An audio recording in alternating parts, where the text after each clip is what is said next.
हम लौटेंगे आपके पास। भारत के खिलाफ चीन की साजिश का बहुत बड़ा खुलासा हुआ है और अमेरिकी सांसद जॉन कैनिन ने यह बड़ा खुलासा किया है। एलएसी पर लगातार युद्ध की साजिश रच रहा है चीन।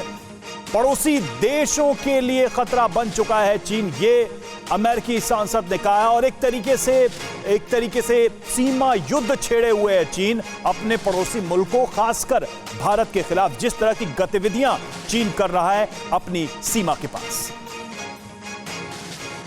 और हमारे साथ हमारे सहयोगी मनीष झा भी मौजूद हैं। मनीष, देखिए सारी चालबाजियां, हिमाकतें, चालाकियां चीन के सामने आ रही हैं। ऐसे में WMCC की जो बैठक हो रही है, इससे क्या उम्मीद लगाई जाए? किन मुद्दों को आज की इस मीटिंग में डिस्कस किया जा सकता है? किन का हल निकल सकता है? उम्मीद क्या है? देखिए समीर, जैसा कि मैं हमेशा कहता हूं कि उम्मीद पे तो दुनिया ही कायम है। तो अगर हम बात शुरू करें WMCC की, तो भारत और चीन के बीच सीमा विवाद को सुलझाने के लिए और कम से कम मौजूदा एक साल में अगर आप देखें तो 1 दर्जन से अधिक बार कमांडर लेवल की बातचीत हुई, आधे दर्जन से अधिक बार WMCC की बातचीत हुई। इसके अलावा हमारे पास एक स्पेशल रिप्रेजेंटेटिव का SR लेवल टॉक का मैकेनिज्म है, जिसमें हमारी तरफ से NSA अजीत डोभाल शामिल होते हैं। विदेश मंत्रियों की बातचीत हुई। बातचीत तो हो ही रही है और आगे भी जरूरी होगी, क्योंकि किसी भी देश और समाज के लिए युद्ध एकमात्र अंतिम विकल्प होता है। हमारा समाधान इसलिए नहीं निकल पा रहा, और आज के दिन में इसलिए कहूंगा क्योंकि 18 नवंबर 1962 को मेजर शैतान सिंह और तमाम सैनिकों ने जो श्रद्धांजलि दी, उनकी भी यही इच्छा रही होगी कि दोनों देशों का सीमा विवाद हमेशा के लिए अस्थायी समाधान निकल जाए। लेकिन ये निकलता इसलिए नहीं है क्योंकि ये लड़ाई सिर्फ 2 देशों की नहीं है, बल्कि चीन की महत्वाकांक्षा को भारत रोक सकता है। इस मद्देनजर ये समाधान नहीं निकल रहा।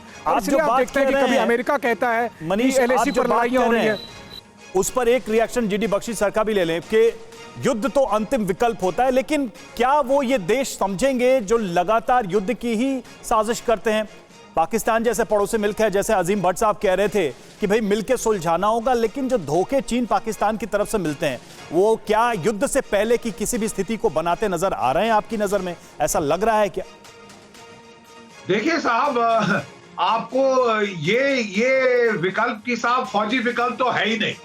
जहां आप ये बोलेंगे, मैं बिल्कुल सहमत हूं गोयल साहब से, देन आपकी टॉक कहीं नहीं जाएगी। आप 30 साल से तो बातचीत कर रहे हैं साहब, मुंह से झाग निकलनी शुरू हो गई है बातचीत करते करते। You will have to take action somewhere to assert your sovereignty. देखिए 1967 में नाथुला में इंसिडेंट हुआ था, 850 चाइनीज मार दिए।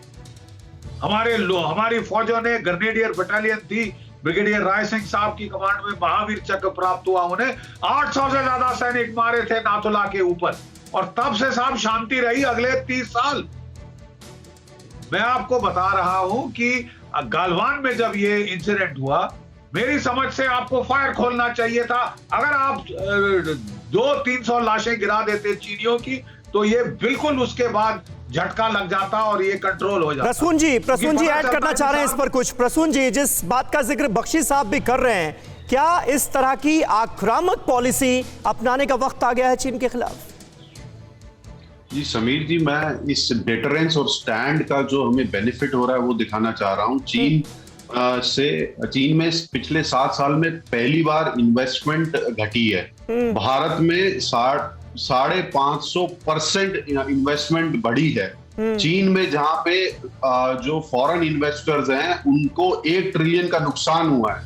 तो ये भारत का डेटरेंस और स्टैंड, ये जो निवेशक है उनको एक सेफ हेवन्स का एक मैसेज दे रहा है, और इसी के कारण ये दुखती रग है चीन के लीडरशिप की। तो वही ये जो बॉर्डर पे प्रेशर क्रिएट कर रही है। चीन में अगर आप देखिए, जो उनके यूनिकॉर्न्स थे, अगर आप बॉलिंग जांग करके उसको 28 बिलियन का नुकसान हुआ, टेंसेंट के ओनर को 10 बिलियन का नुकसान हुआ, और दूसरी तरफ आप भारत में देखिए पिछले साल 35 यूनिकॉर्न बने।